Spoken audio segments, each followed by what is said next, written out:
3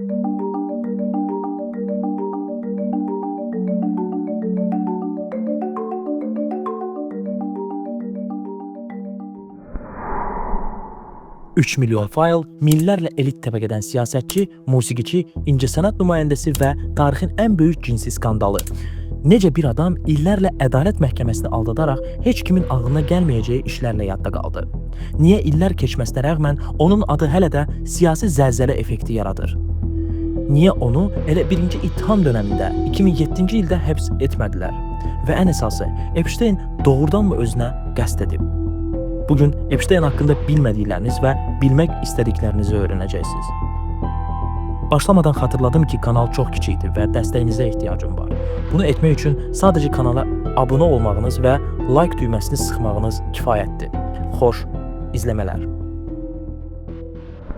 Dostlar, təsəvvür edin bir adamınız var, həm milyarderdir, həm elmlə maraqlanır, həm də dünyanın ən nüfuzlu şəxsləri ilə prezidentlərdən tutmuş Nobel mükafatçılarına qədər hər kəslə canciyərdir. Bax, bu adam Jeffrey Epstein'dir.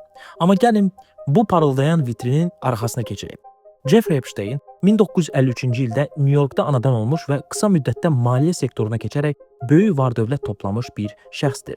O, 10 illiklər ərzində ABŞ-ın siyasi, elmi və biznes elitası ilə sıx əlaqələr qurmağı bacarmışdır.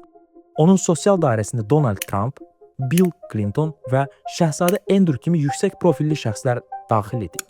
Epstein əsas aktivləri New Yorkdakı malikanəsi, Virgin adalarındakı Şəhzadası və Lolita Express olaraq tanınan özəl təyyarəsi daxil idi.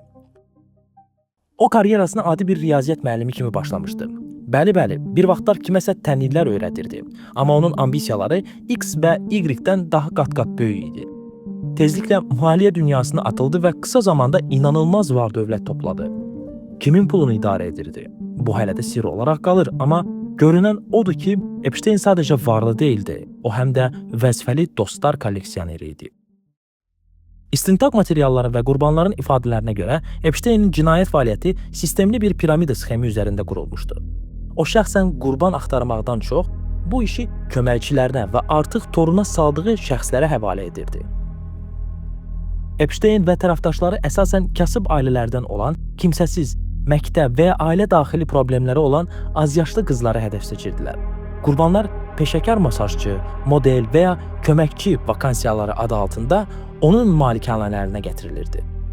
O qurbanlarına yeni bir azyaşlı gətirdiyi təqdirdə 200 ABŞ dollarından başlayan maddi mükafat təklif edirdi.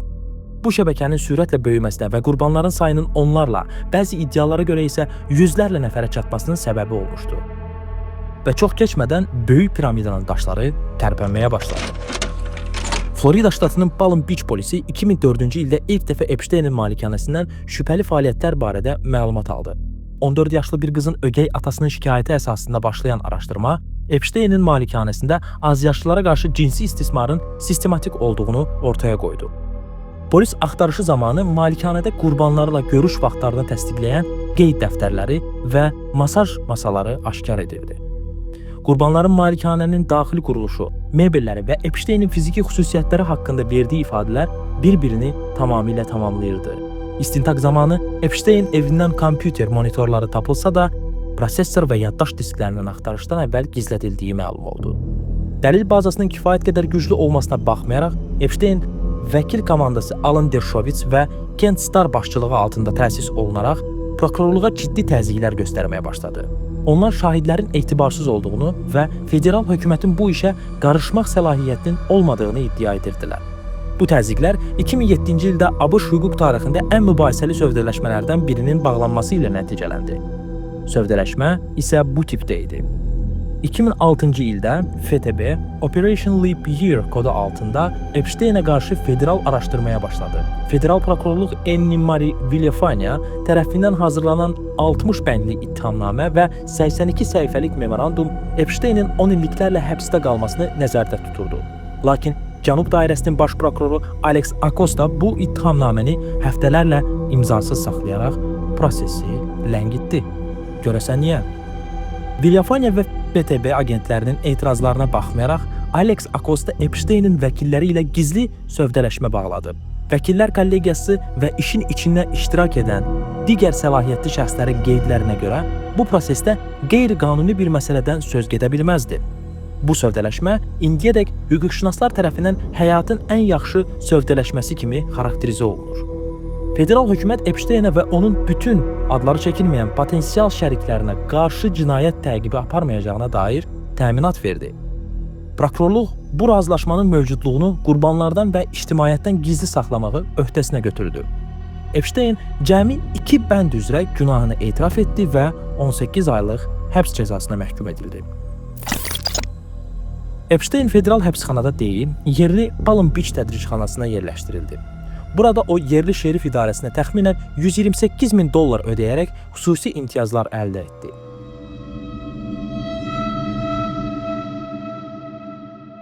Həbs müddətinin 13 ay ərzində Epstein əmək məzuniyyəti proqramından yararlanaraq həftədə 6 gün, gündə 12 saat həbsxananı tərk edirdi. O gündüz saatlarında öz ofisində keçirir, şəxsi sürücüsü və mühafizəçisi tərəfindən müşayiət olunurdu. Həbsxana sənədlərində mühafizəçilər onu məhbus deyil, çox vaxtı müştəri və ya Jeffrey deyə qeyd edirdilər. ABŞ qanunvericiliyində Crime Victims Rights Act protokoluna görə prokurorluq qurbanları işin gedişatı və bağlanan sövdləşmələr barədə məlumatlandırmalı idi.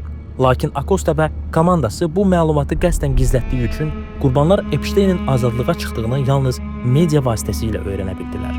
Bu fakt sonradan Minnesota və Floridada bir sıra mülki iddiaların açılmasına səbəb oldu. Sonrakı illərdə Alex Acosta bu qərarını müdafiə edərək bildirirdi ki, sübutlar bazası zəif idi və şahidlərin, azyaşlı qızların məhkəmədə vəkillər tərəfindən psixoloji təzyiqə məruz qalaraq ifadələrinin sarsılmasından qorxurdu. O 18 aylıq cəzanı zəmanətli cəza kimi qiymətləndirdi. Lakin müstəntiqlər Acosta'nın 60 bəndinin ittihamnaməni hətta tam oxumadığını iddia edirdilər. Epstein şəbəkəsinin ən tanınmış qurbanlarından biri olan Virginia Giuffre, keçmiş soyadı Roberts, 2015-ci ildə məhkəmədə and içərək verdiyi ifadələrdə hadisəni beynəlxalq müstəviyə daşıdı.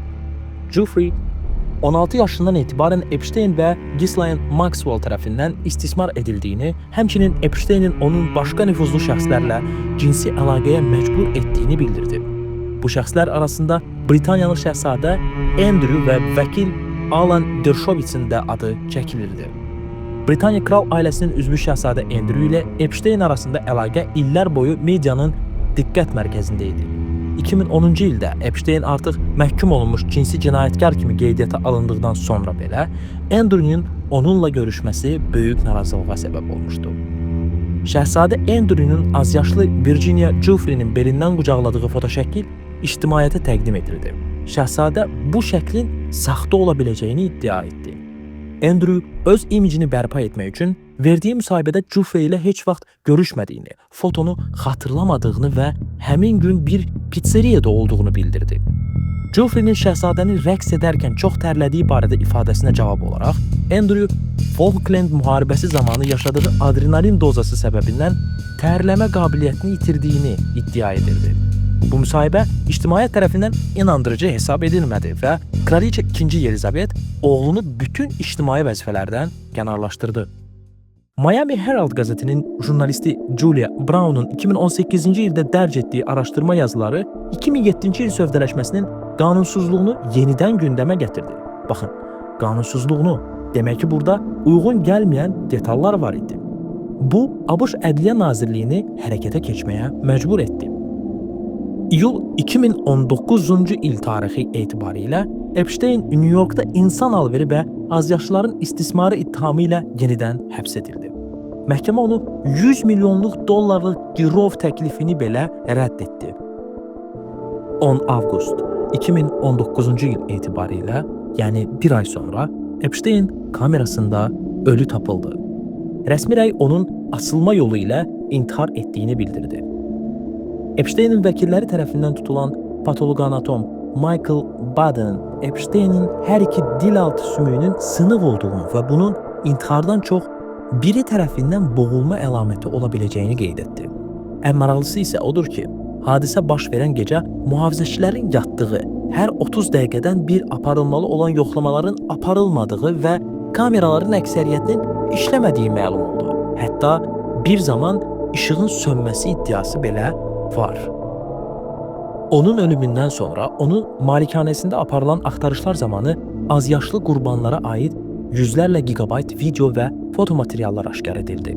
İstintaq bu materiallarda üçüncü şəxslərin, müştərilərin iştirakına dair birbaşa sübut tapılmadığını bəyan etsə də, ictimaiyyətdə elitanın qorunduğuna dair şübhələr artmaqda davam etdi.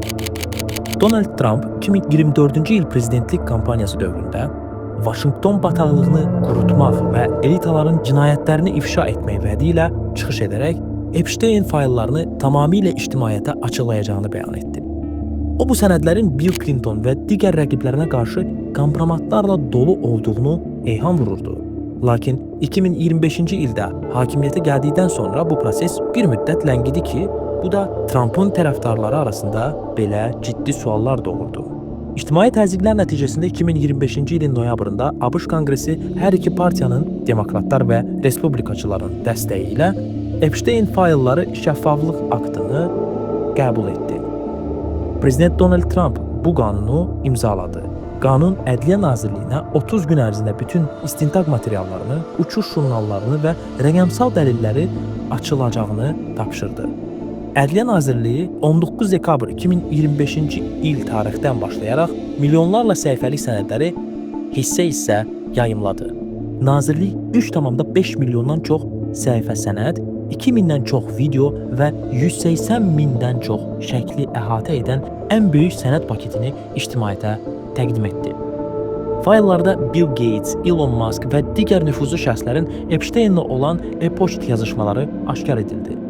Lakin bu sənədlər onların cinayət törətdiyini deyil, yalnız Epsteinlə əlaqədə olduqlarını göstərirdi. Sənədlərin bir hissəsi qurbanların kimliyini qorumaq məqsədi ilə hələ də qara rənglə redaktor olaraq örtülmüşdür.